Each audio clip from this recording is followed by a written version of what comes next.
Bismillahirrahmanirrahim. Assalamualaikum warahmatullahi wabarakatuh. Alhamdulillahi rabbil alamin. Wabihi nasta'inu ala umuri dunya waddin.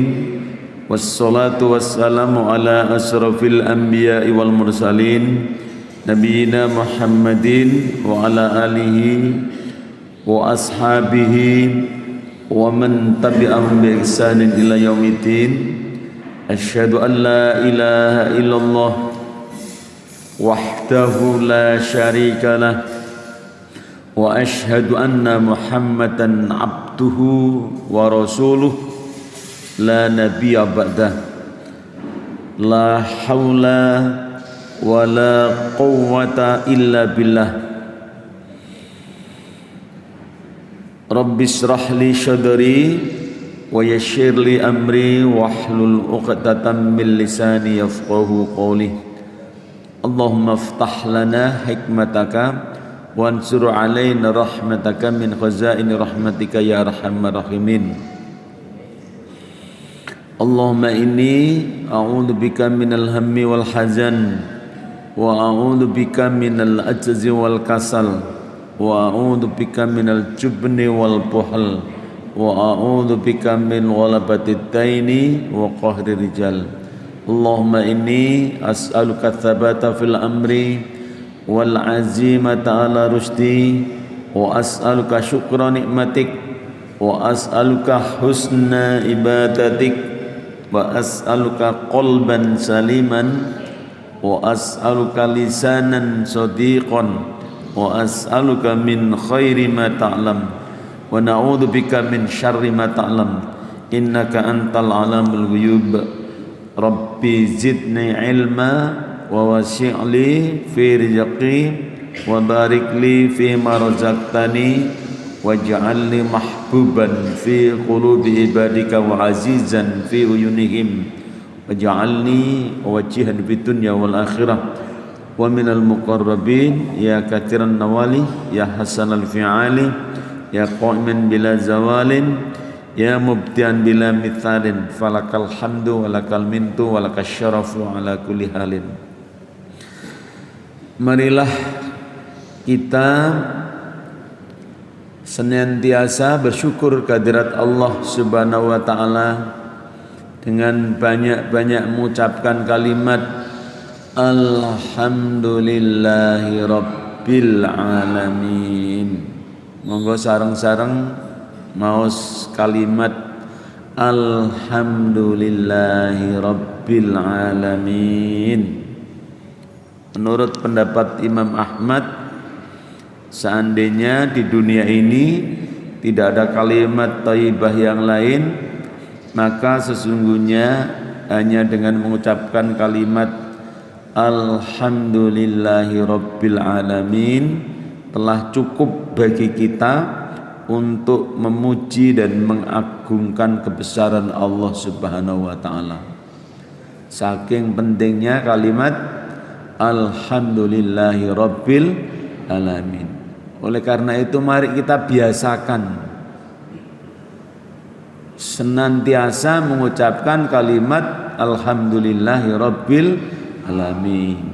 Ya, selesai sholat alhamdulillahi rabbil alamin, bisa mengikuti kajian alhamdulillahi rabbil alamin, ketemu konco alhamdulillahi rabbil alamin, oleh sarapan alhamdulillah, oleh kopi alhamdulillah, bungkus gowo mulih alhamdulillah. Urusannya Pak Muntari pokoknya bagian bungkus membungkus ya.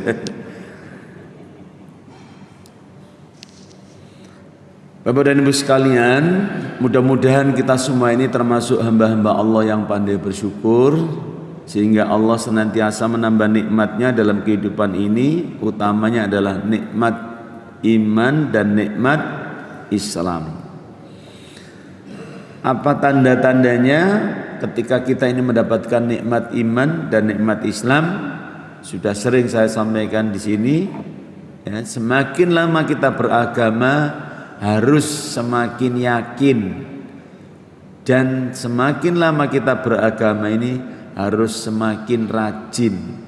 Tambah suwe, tambah yakin, tambah suwe, tambah rajin. Kalau kita bisa seperti itu, akan semakin baik dan semakin indah hidup kita ini. Ya, orang itu kalau semakin yakin dalam beribadah, semakin rajin dalam beribadah, itu hidup itu akan semakin nikmat dan semakin indah hidup kita ini. Tapi kalau sebaliknya, ya tidak.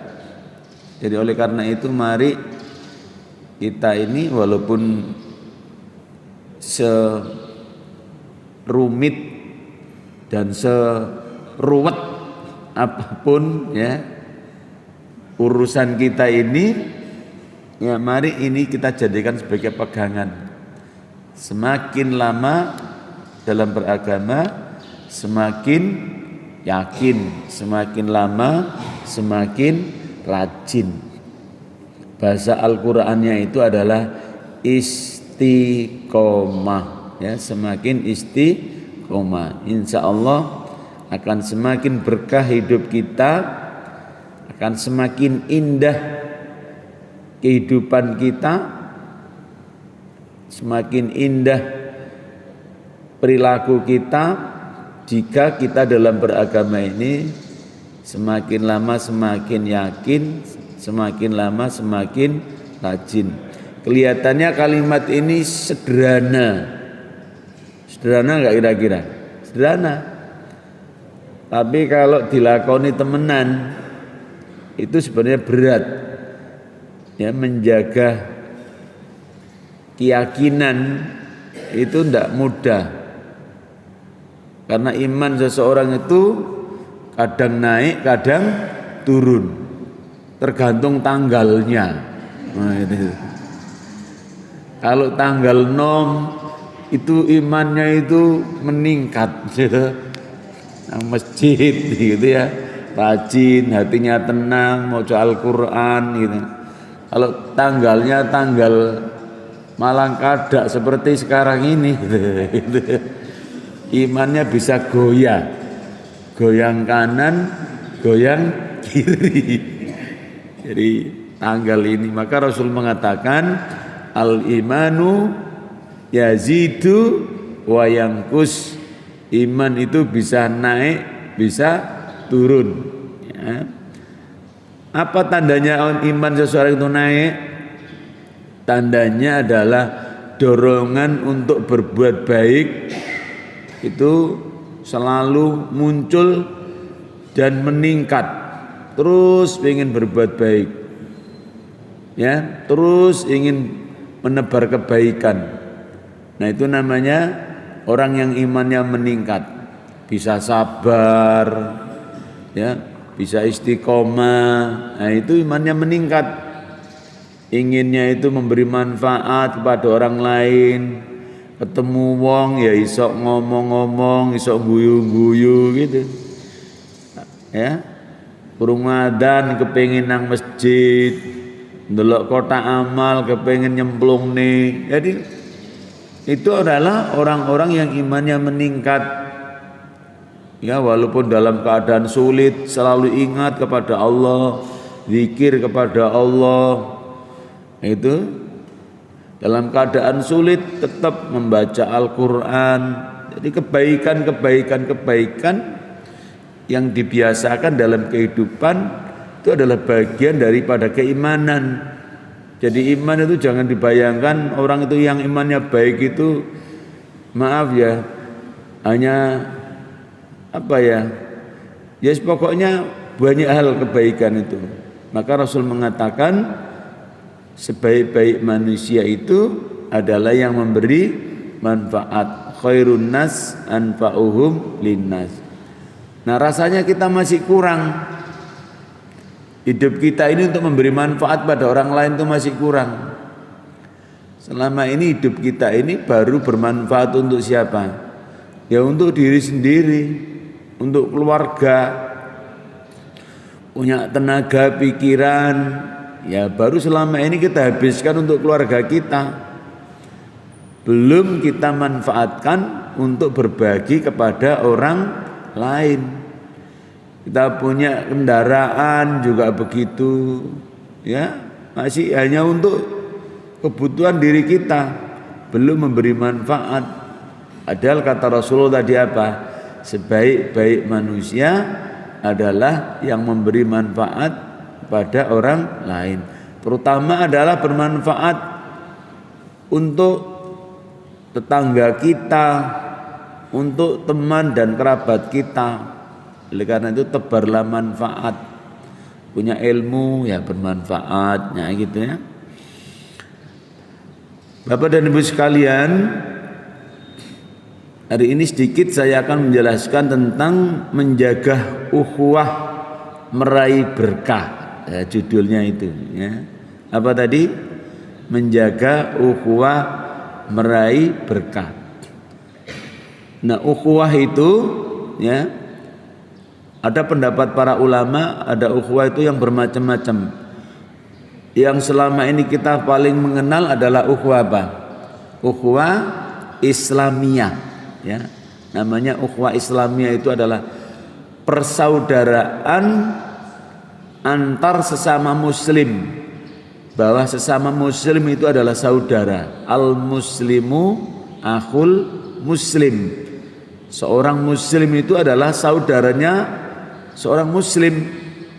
Jadi kita ini adalah saudara, ya, saudara sesama agama. Oleh karena itu kalau kita ketemu dengan sama muslim itu dimanapun, namanya hati itu mesti nyambung.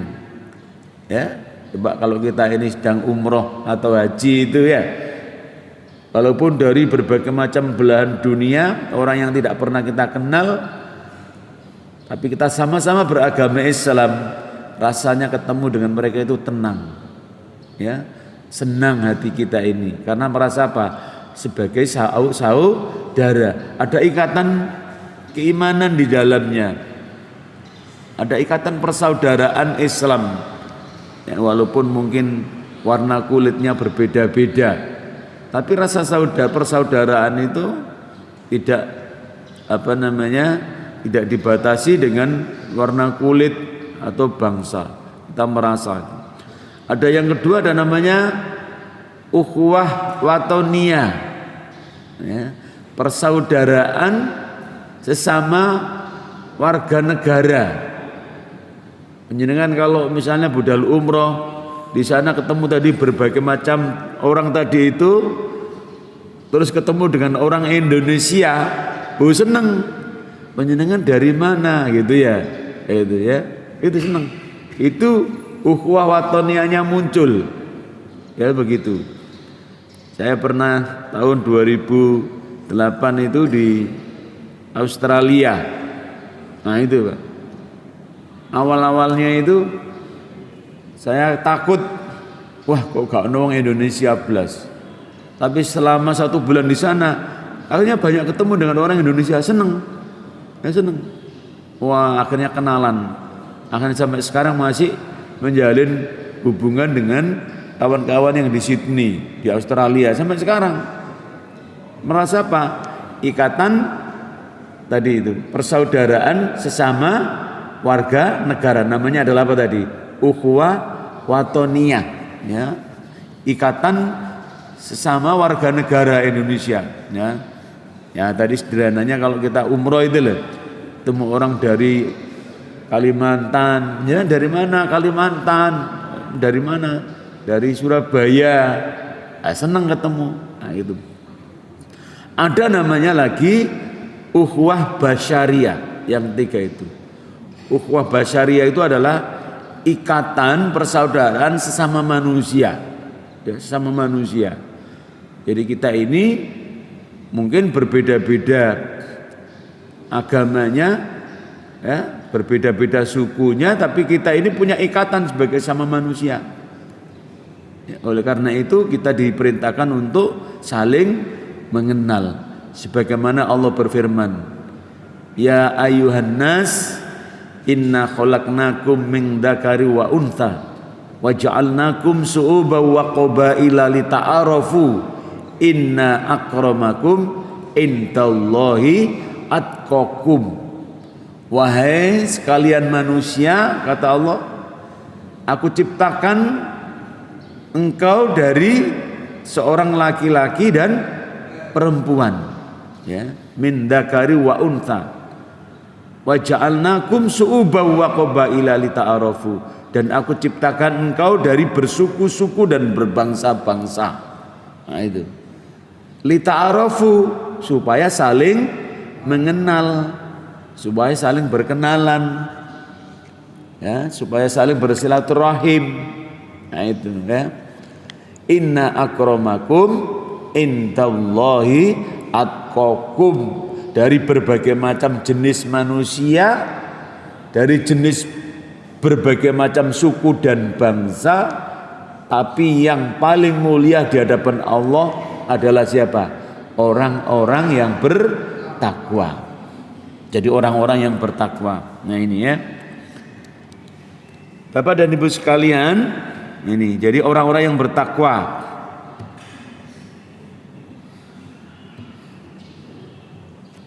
Nah,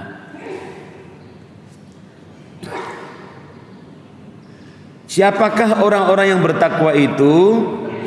Ya, orang bertakwa itu sebagaimana dijelaskan oleh Allah dalam Al-Quran, di dalam surat Ali Imran ayat 134, Allah berfirman, alladzina yunfikuna fisyarra wa dharra wal kadhiminal ghaidha wal 'afina 'anil nas wallahu yuhibbul muhsinin. Nah itu, ya, orang-orang yang bertakwa itu adalah orang-orang yang rajin berinfak rajin, baik dalam keadaan lapang maupun dalam keadaan sempit. Jadi kalau orang yang bertakwa itu berinfak itu tidak mengenal lapang maupun sempit, ya terus dalam keadaan punya uang banyak berinfak, dalam keadaan uang sedikit berinfak. Ada satu penelitian di Indonesia ini, ditemukan sebuah fakta bahwa justru orang-orang yang rajin berinfak di Indonesia ini 60% itu adalah orang-orang yang secara ekonominya rendah. Jadi justru orang-orang itu kalau ekonominya rendah itu rajin berinfak, dan orang-orang yang secara ekonomi mapan itu malas berinfak. Nah coba, jadi orang itu kalau semakin kaya itu kecenderungannya semakin apa? Semakin medit. Maka tidak bisa jadi ukuran tadi itu. Tidak mesti orang itu kalau kaya kemudian rajin berinfak. Makanya tadi Allah sudah mengatakan, gitu, dalam keadaan lapang maupun dalam keadaan sempit. Dan justru dengan orang-orang yang dalam keadaan sempit ini malah semakin orang itu rajin berinfak. Saya nggak tahu motivasinya apa. Mungkin ingin mendapatkan pahala atau ingin mendapatkan kemudahan-kemudahan dalam hidupnya. Sebab orang yang rajin berinfak itu insya Allah pertolongan Allah sangat dekat kepadanya, ya. Penjenengan ingat-ingat, orang yang rajin berinfak itu pertolongan Allah sangat dekat kepadanya. Maka kalau kita ingin mendapatkan pertolongan dari Allah, ya, maka rajin-rajin apa tadi? Berinfak. Sebagaimana sabda Rasulullah sallallahu alaihi wasallam, wallahu fi aunil abdi makanal abdu fi aunil akhi. Kata Rasulullah, Allah tidak mau menolong hambanya kalau hambanya tidak mau menolong saudaranya. Jadi orang-orang yang rajin berinfak itu adalah orang-orang yang dekat dengan pertolongan Allah Subhanahu wa ta'ala. Oleh karena itu mari kita biasakan untuk berinfak, ya itu. Karena tadi itu apa tadi? Orang yang berinfak adalah orang-orang yang dekat pertolongan dengan Allah tadi itu. Jadi sebagaimana hadis Rasulullah sallallahu alaihi wasallam itu. Yang kedua, orang yang bertakwa itu dalam Al-Qur'an Allah jelaskan wal kadiminal ghaidha. Orang yang bisa mengendalikan emosinya. Nah, itu ya, mengendalikan emosi itu bukan pekerjaan mudah. Iya apa tidak? Enggak gampang mengendalikan emosi. Ya, mengendalikan, apalagi kita ini merasa benar, ya, merasa pintar, merasa mampu, ya. Oleh karena itu mengendalikan emosi ini penting. Banyak-banyaklah mengucapkan kalimat ta'awud supaya kita bisa mengendalikan emosinya. Karena emosi itu adalah pekerjaan setan. Ya, banyak-banyak mengucapkan ta'awud. A'udzubillahi minasyaitonirrajim. Bismillahirrahmanirrahim. Jadi kalau kita menemukan sesuatu yang menurut kita ini menyebabkan kita emosi, ya, cepat-cepatlah membaca apa tadi? Ta'awud. Minimal mengucapkan istighfar. Astaghfirullahaladzim. Nah, itu. Jangan dituruti emosi. Ya, karena emosi tadi pekerjaan siapa? Setan. Ya. Ada kadang-kadang saya melihat ada orang itu kalau sudah emosi itu seneng. Wis puas aku, wis tak entek-entekno wis, ngono coba. Entek ngamek kurang dolek. Lo coba wis lega aku. Lo coba. Ada orang tuh begitu kadang-kadang. Iya. Kemarin poso-poso itu pernah dilokno orang sampai begitu Pak saya. Iya, di hadapan orang banyak itu. Gara-gara urusan koperasi. Saya ini ketua koperasi. Nah, menurut yang persepsinya orang itu, wah saya ini kurang terbuka atau yang tertutup. Diudal semua itu. Termasuk dalam penyusunan pengurus yang macam-macam. Itu di muka publik itu. Ya untung saya masih bisa mengendalikan emosi itu. Dia merasa saya sudah lega, sudah bisa menumpahkan unek-unek saya di sini, gitu. Yang selama 2 tahun saya pendam, itu cuma gitu. Jadi 2 tahun itu mendampingin emosinya itu. Kemarin ya sudah saya beri kesempatan, sudah sampaikan, ya ini. Alhamdulillah katanya lega gitu, Allah. Ya emosi kok lega gitu ya. Jadi bangga bisa berbuat emosi. Ingat jangan mengumbar emosi di depan orang banyak. Ya, secara psikologis itu orang kalau emosi itu jelek, ya. Dan orang yang suka emosi itu wajahnya itu biasanya jelek, ya.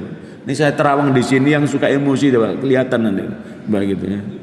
Alhamdulillah ini ya, ibu-ibunya nggak ada yang emosian ya, alhamdulillah wajahnya kelihatan berseri-seri gitu ya. Gitu ya. Kak Ro nanti di rumah saja.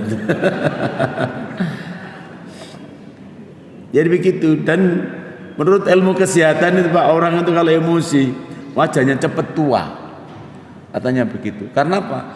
Sekali emosi itu ada 3 juta sel otak itu yang putus, katanya begitu. 3 juta sel otak manusia itu kalau emosi putus. Coba, ya, gitu kan kadang-kadang gitu ya. Saya nggak tahu di rumah itu sampean sering emosi apa enggak ya. Jadi oleh karena itu menjaga emosi ini penting, ya, menjaga diri dari itu. Dan yang ketiga apa cirinya orang yang bertakwa itu dalam ayat tadi itu adalah wal afina aninnas, mudah memaafkan kesalahan orang lain. Ya. Pak, bagaimana caranya supaya kita ini mudah memaafkan kesalahan orang lain? Ya kita harus menyadari bahwa orang itu bisa salah. Kita pun bisa salah. Tidak ada manusia yang sempurna. Kita pun bisa salah.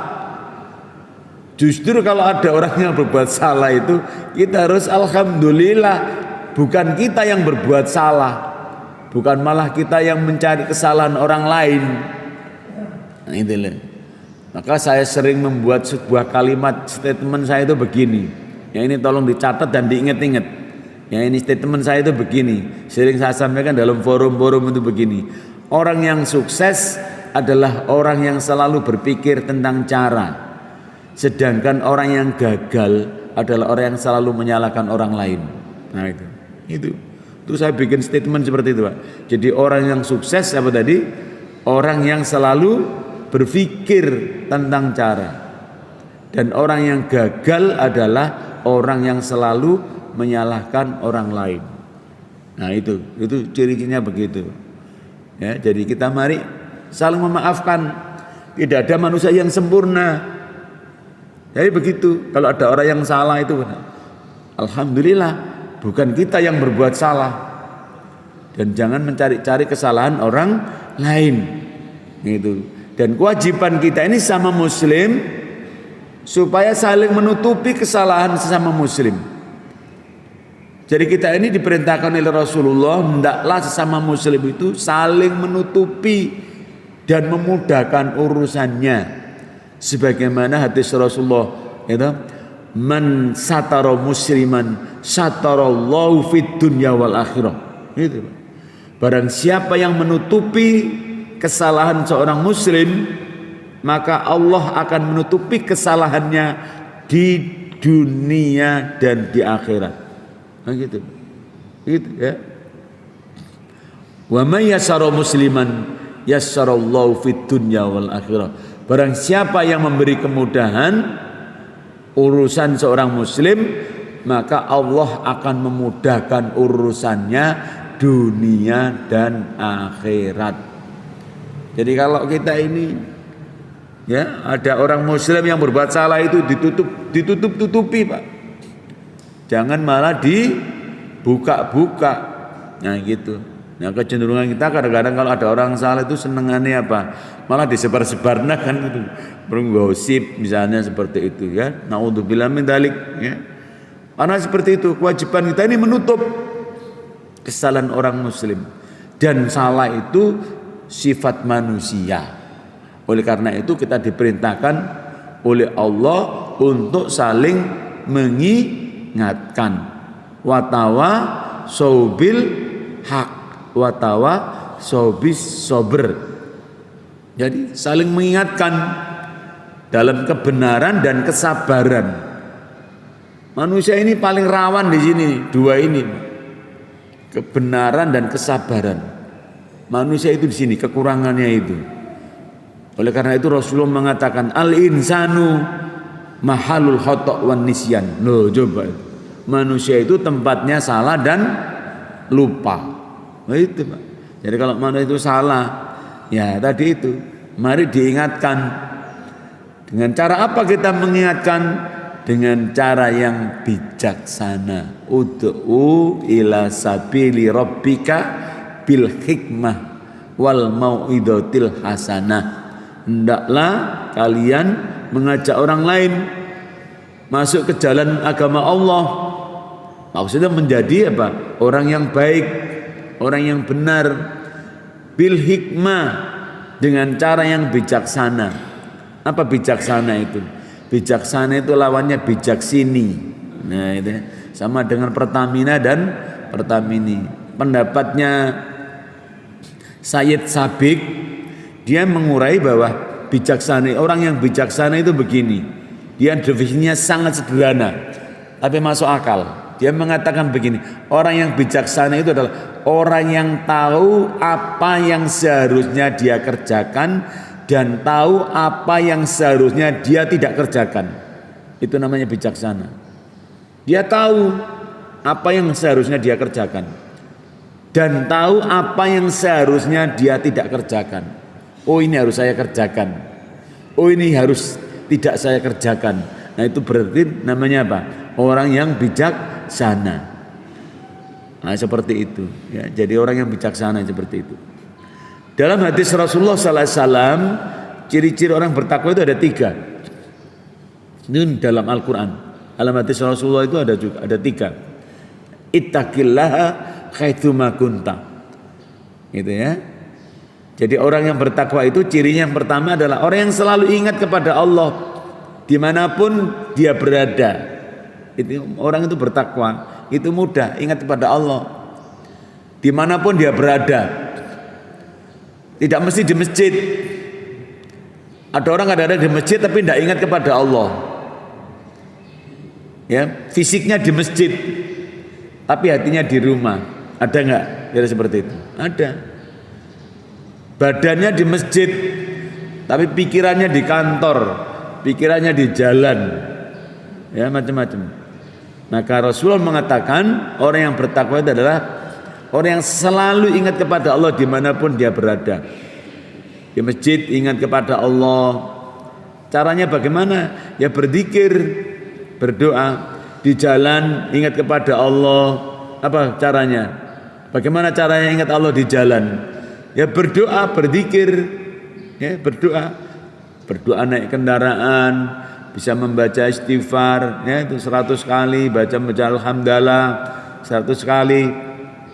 Selalu ingat kepada Allah dimanapun dia berada. Jadi Rasulullah ini sudah membuat satu formula bagaimana supaya kita ini selalu ingat kepada Allah. Dengan cara apa? Dengan cara diberikan doa. Setiap aktivitas kita ini ada doanya. Mau makan ada doanya, sudah makan ada doanya. Itu formula menurut saya bahwa Rasulullah itu menjadikan supaya kita ini selalu ingat kepada Allah dimanapun kita berada. Mau tidur ingat Allah, bangun tidur ingat Allah, mau ke kamar mandi baca doa, ya kan? Nah itu formula itu menurut saya. Rasulullah membuat sebuah formula bagaimana supaya kita ini bisa selalu ingat kepada Allah. Di rumah ingat kepada Allah, ya, keluar rumah baca doa bismillah tawakkaltu 'alallah la haula wala quwata illa billah. Masuk rumah itu ada doanya juga. Allahumma inni as'aluka khairal maulaji wa khairal makhraji bismillahi walajna wa bismillahi kharajna wa 'alallahi rabbina tawakkalna. Ada doanya itu, Pak. Masuk masjid ada doanya. Allahumma ftah lana, Allahumma ftah li abwaaba rahmatik. Nah, keluar masjid ada doanya. Allahumma inni as'aluka min fadlik. Ada hujan ingat kepada Allah, berdoa. Allahumma shayyiban nafi'ah. Gitu. Ingat kepada anak ada doanya. Ingat kepada anak. Bagaimana doanya ingat kepada anak? Rabbana hablana min azwajina wa dzurriyyatina qurrata a'yun waj'alna lil muttaqina imama. Ingat kepada orang tua ada doanya. Allahumma gfirli wali walidayya warhamhuma kama rabbayani shaghira.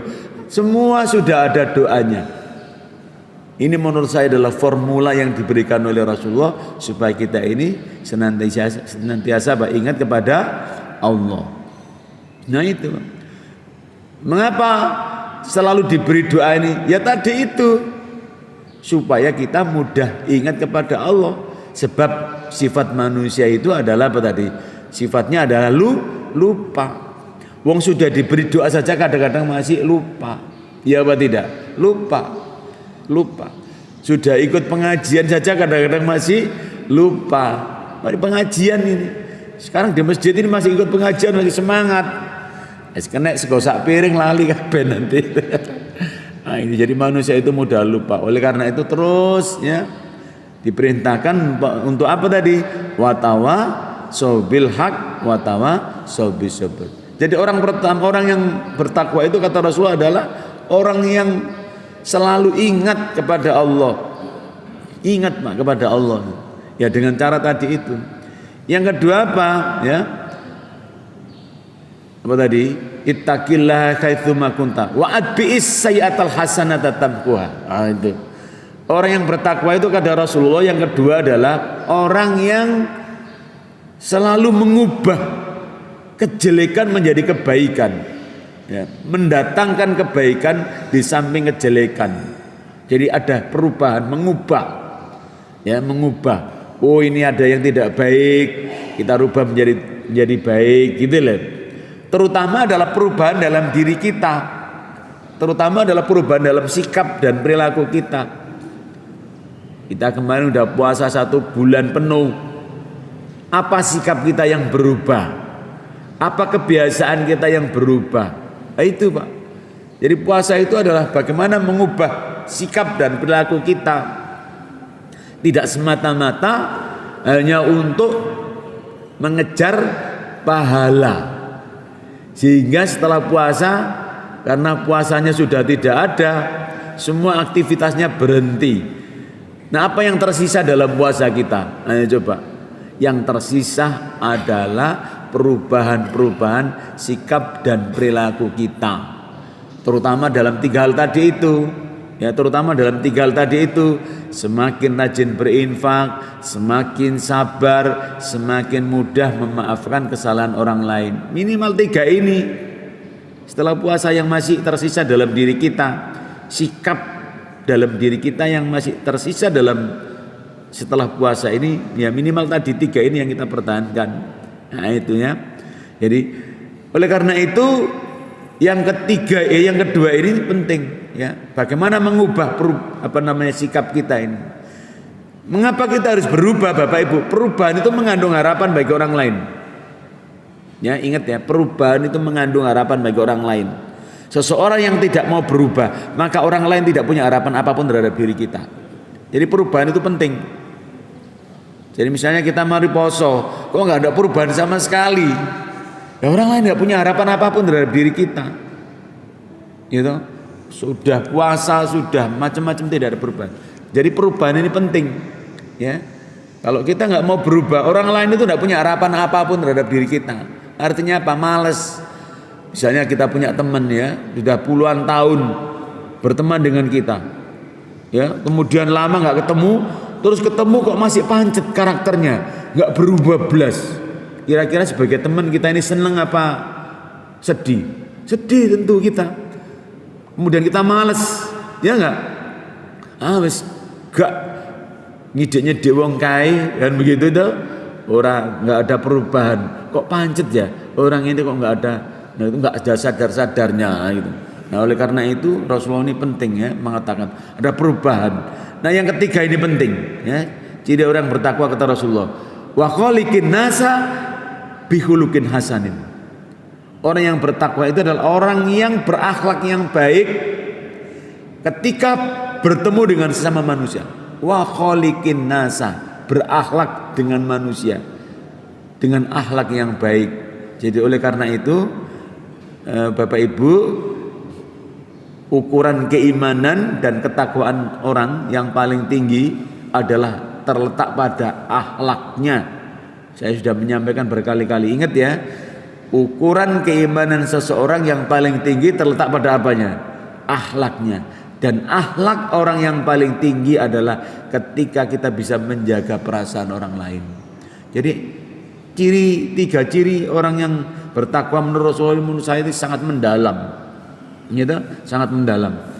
Kalau 3 ini bisa kita lakukan dalam hidup kita, insya Allah betul-betul kita menjadi orang yang bertakwa. Ya, insya Allah ya. Tadi apa tadi? Pertama adalah selalu ingat kepada Allah dimanapun kita berada. Kemudian apa tadi? Ada perubahan-perubahan ya, gitu ya. Gitu. Wa'adbi'is sayyi'atal hasanata tamkuha. Selalu menghadirkan sesuatu yang baik di samping sesuatu yang tidak baik tadi, ada perubahan-perubahan. Kemudian wa khaliqin nasa bihulukin hasanin, bertemu dengan manusia dengan akhlak. Jadi akhlak ini penting. Ya, akhlak ini. Dan salah satu ajaran Islam, akhlak ini ajaran Islam. Ada 3 pokok ajaran Islam kan? 1 adalah tauhid, 2 ibadah, 3 akhlak. Dan akhlak ini sering kita lupakan dalam kehidupan ini. Kita sering ya. Padahal akhlak ini adalah sesuatu yang terpenting dalam kehidupan kita. Mudah-mudahan Bapak dan Ibu sekalian, sedikit apa yang bisa saya sampaikan ini bermanfaat. Mohon maaf apabila ada sesuatu yang kurang berkenan. Rabbana dzalamna anfusana wa illam taghfir lana wa tarhamna lanakunanna minal khasyirin. Rabbana hab lana min azwajina wa dhurriyyatina qurrata a'yun waj'alna lil muttaqina imama. Rabbi habli minas solihin. Rabbi ij'alni muqimis sholati min dzurriyyati. Rabbana wa taqabbal du'a. Rabbi habli min ladunka dzurriyyatan thayyibah innakas sami'u du'a. Allahumma ij'alna wa auladana wa talamidana wa dzurriyyatana wa ahlana min ahlil ilmi wa ahlil khair wa la taj'alna wa iyyahum min ahlil syarri walid dhair. Allahumma ighfir lana wa liwalidina warhamhuma kama rabbayana shighara. Allahumma arinal haqqa haqqa warzuqna ittiba'ah wa arinal batila batila warzuqna ijtinabah. Allahumma yassir lana umurana umur dunya wal akhirah. La ilaha illa anta subhanaka inni kuntu minadh dhalimin. Rabbana atina min ladunka rahmah wa hayyi' lana min amrina rasyada. Rabbana atina fid dunya hasanah wa fil akhirati hasanah wa qina adzabannar. Subhana rabbika rabbil izzati amma yasifun wa salamun alal mursalin walhamdulillahi rabbil alamin. Nasrun minallah wa fathun qarib wa basyiril mu'minin. Wassalamu alaikum warahmatullahi wabarakatuh.